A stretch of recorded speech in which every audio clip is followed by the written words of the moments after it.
ನನಗಿಲ್ಲ, ನಂಗೆ ಒಂದು ನಿಮಿಷ ಅವಕಾಶ ಕೊಡಿ ಸರ್. ಒಂದೇ ನಿಮಿಷ ಮಾತಾಡೋಕೆ ಸರ್, ಈಗ ನೀವು ಮಾತಾಡಿರ್ತಕ್ಕಂಥ ಡಾಕ್ಟರ್ ಬಾಬಾ ಸಾಹೇಬ್ ಅಂಬೇಡ್ಕರ್ ಬಗ್ಗೆ ಮಾತಾಡಕ್ಕೆ ನಿಮ್ಗೆ ಏನು ಯೋಗ್ಯತೆ ಇದೆ ಸರ್? ಒಂದು ನಿಮಿಷ ನಿಮ್ಗೆ ಯೋಗ್ಯತೆ ಏನಿದೆ?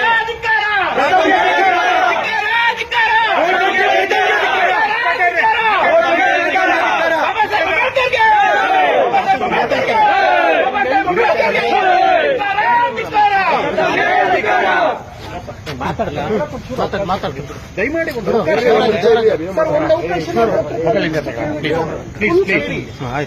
ಕೇಳಿಸ್ಕೊಳ್ಳಿ. ಚುಚ್ಚೋಕ್ ಬಂದವರೇ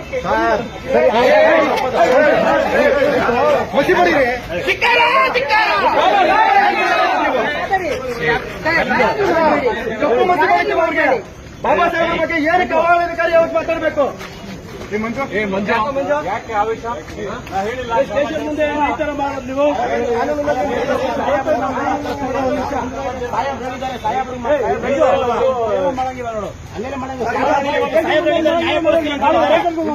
ಕ್ಷಮೆ ಕೇಳೋದು